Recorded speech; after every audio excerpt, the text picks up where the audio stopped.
एक propaganda movie जो चल रही है कि 32,000 महिलाओं को उनको कन्वर्जन हुआ है, फिर उसके बाद से उनको सीरिया और अफगानिस्तान भेजा गया है कि अगर तीन लड़कियों को या फिर तीन महिलाओं को ये 32,000 में कन्वर्ट कर रहे हैं, तो इनकी ये पूरी पूरी जानबूझ के ये साजिश है कि कम्युनल माहौल को क्रिएट कर सके, मान करके वो किस तरीके से मुसलमानों को हिंदुओं के अगेंस्ट, हिंदुओं को मुसलमानों के अगेंस्ट करके और वो वोट को पोलराइज कर सकते हैं। आप देख सकते हैं कि जब से इनकी गवर्नमेंट आई है, मुझे तो लगता है कि और ज़्यादा वुमेन्स अनसेफ हो गई हैं। ये एंटी वुमेन गवर्नमेंट है, एंटी पीपल गवर्नमेंट। आज के केस को देख लीजिए आप, जम्मू कश्मीर के मुद्दे को देख लीजिए कि कैसे वो छोटी सी बच्ची का रेप करते हैं और उसके बाद से उस इंसान को डिफेंड करने के लिए, उस इंसान को शिल्ड करने के लिए लोग तिरंगा यात्रा निकालते हैं, तो उसको मुसलमानों के अगेंस्ट करते हैं। आप अभी रामनवमी में अलग अलग जगहों पे इतना दंगा फसाद हुआ है, वो किस तरीके से ऐसे ही लोग रामनवमी पे बंदूकें लेके घूम रहे थे। तो ये धीरे धीरे प्रोसेस का काम है कि किस तरीके से लोगों के माइंड सेट को बदला जा रहा है। जी, ये तो मतलब पूरा नेग्लिजेंस है कि किस तरीके से ये लोग पिछले 15 दिनों से बैठे हैं और जो ये गवर्नमेंट है वो एक प्रोपेगेंडा मूवी जो चल रही है कि 32,000 महिलाओं को उनको कन्वर्जन हुआ है, फिर उसके बाद से उनको सीरिया और अफगानिस्तान भेजा गया है। जबकि अभी कुछ दिन पहले एक रिपोर्ट आई है, उसमें पता चला है कि आईएसआई में खाली 5,000 लड़कियां हैं। तो ये अकेले तीन लड़कियों का डाटा। वहाँ पे उनका कहना है कि केरला से 3 लड़कियां हैं, ठीक है, उसको ये 32,000 बोल रहे हैं। और जो आईएसआई की एक रिपोर्ट आई है, मुझे रिपोर्ट का नाम नहीं याद आ रहा अभी बेसिकली, तो उसमें है कि आईएसआई में 5,000 लड़कियां हैं जी। तो 5,000 और 32,000 का आप डिफरेंस देखिए। 5,000 का आंकड़ा भी सिर्फ इंडिया का नहीं है, ओवरऑल आंकड़ा है वो, और उस आंकड़े की भी कोई अब तक उस आंकड़े का कोई ऑथेंटिकेशन नहीं है, कुछ किसी ने उसको ऑथेंटिक नहीं किया है। 32,000 की जो बात हो रही है उनमें से सिर्फ 3 लड़कियों के मामले सामने आए हैं। तो सिर्फ केरला से जब मामले 3 होते हैं और 3 को 32,000 बना दिया जाता है, तो किस तरफ आज हिंदुस्तान जो है वो जा रहा है? देखिए, अगर तीन लड़कियों को या फिर 3 महिलाओं को ये 32,000 में कन्वर्ट कर रहे हैं, तो इनकी ये पूरी जानबूझ के ये साजिश है कि कम्युनल माहौल को क्रिएट कर सके देश में। ये लगातार कम्युनल माहौल को क्रिएट करते आए हैं और पिछले आप देख सकते हैं, चाहे वो गोधरा इंसिडेंट हो, अब बीबीसी की डॉक्यूमेंट्री को किस तरीके से बैन किया गया है, गोधरा इंसिडेंट्स हो, या फिर वो बाबरी मस्जिद का इंसिडेंट हो, वो किस तरीके से बस ये को माहौल को क्रिएट करते आए हैं कि वो पोलराइज कर सके वोटर्स को, हिंदू मुसलमान करके वो किस तरीके से मुसलमानों को हिंदुओं के अगेंस्ट, हिंदुओं को मुसलमानों के अगेंस्ट करके और वो वोट को पोलराइज कर सके। जिस तरह की चीज़ें हम देख रहे हैं, लगातार 10 रोज़ बीत गए हैं, उसके बाद ये लोग यहाँ उसी तरह से बैठे हैं।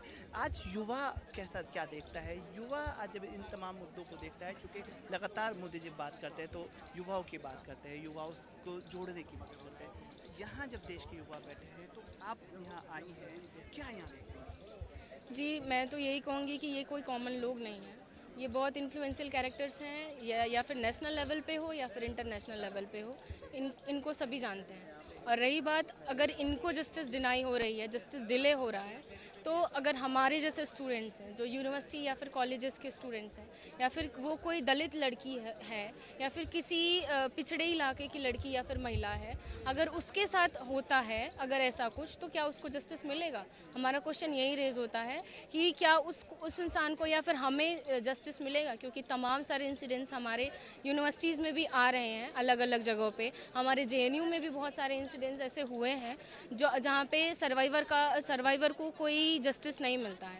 ऐसे वो सर्वाइवर जो विक्टिम है वो खुलेआम घूम रहा है और उसके अगेंस्ट स्ट्रिक्ट एक्शन नहीं लिया जा रहा है। तो ये एक मैसेज ही जा रहा है कि ये जो गवर्नमेंट है वो जस्टिस को डिनाई ही कर रही है, वो जस्टिस को नहीं दे रही है और जो इनके लोग हैं उनको बचा रही है।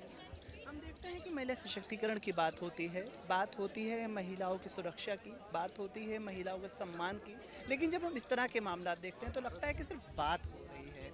कैसा आप? जी, ये तो सिर्फ मैं कह सकती हूँ कि एक जुमलेबाजी ही है, क्योंकि ये लोग एक तरफ बेटी बचाओ बेटी पढ़ाओ का नारा देते हैं और आप देख सकते हैं कि जब से इनकी गवर्नमेंट आई है, मुझे तो लगता है कि और ज़्यादा हम वुमेन्स अनसेफ हो गई हैं। ये एंटी वुमेन गवर्नमेंट है, एंटी पीपल गवर्नमेंट है, क्योंकि हमारे यूनिवर्सिटीज़ में भी जीएसकेएस नाम की चीज़ें होती थी, जिसको 2 साल पहले उसको डिसमेंटल कर दिया गया है, उसको ख़त्म कर दिया गया है।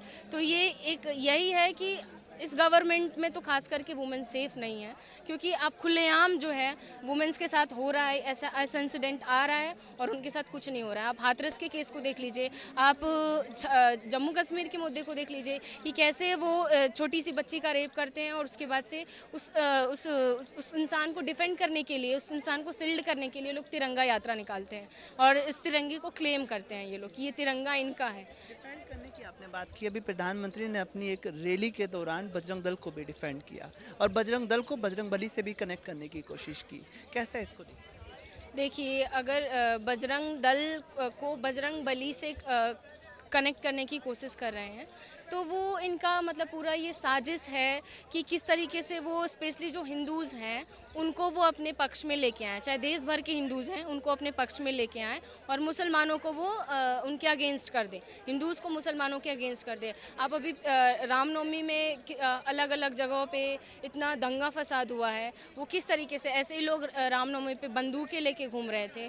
तो ये धीरे धीरे प्रोसेस का काम है कि किस तरीके से लोगों के माइंड सेट को बदला जा रहा है, किस तरीके से कम्युनल माहौल को क्रिएट किया जा रहा है और ये मुझे लगता है कि ये और आगे बढ़ता जाएगा और बहुत काफ़ी हद तक ये बढ़ चुका है और ये आगे बढ़ता ही जाएगा।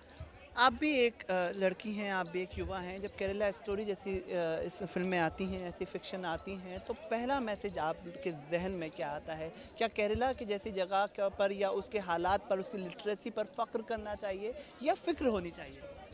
जी, जो केरला स्टोरी की बात हो रही है कि 32,000 वुमेंस को कन्वर्जन कराया गया है, ये एक तो सरासर प्रोपागेंडा है और मैं ये कहना चाहूँगी कि अगर उस वुमेंस को मान लेते हैं कि 32,000 वुमेंस को ले जाया गया है, ठीक है, तो अगर ले जाया गया है तो ये सेंट्रल गवर्नमेंट कर क्या रही थी? सेंटर में ये लोग हैं, सेंट्रल गवर्नमेंट कर क्या रही थी कि इतने सालों से ये कर क्या रही थी कि आज तक इनके उसको इसके बारे में पता भी नहीं चला। तो ये सेंट्रल गवर्नमेंट से क्वेश्चन रेज करने वाला मुद्दा है कि आखिर सेंट्रल गवर्नमेंट कर क्या रही थी, क्योंकि सरकार तो इनकी है ना, तो इनको इस पे वो करना चाहिए था कि आखिर ऐसा क्यों हो रहा है। तो ये सेंट्रल गवर्नमेंट पे क्वेश्चन रेज होना चाहिए कि सेंट्रल गवर्नमेंट क्या कर रही थी। Subscribe now and press the bell icon. Never miss an update.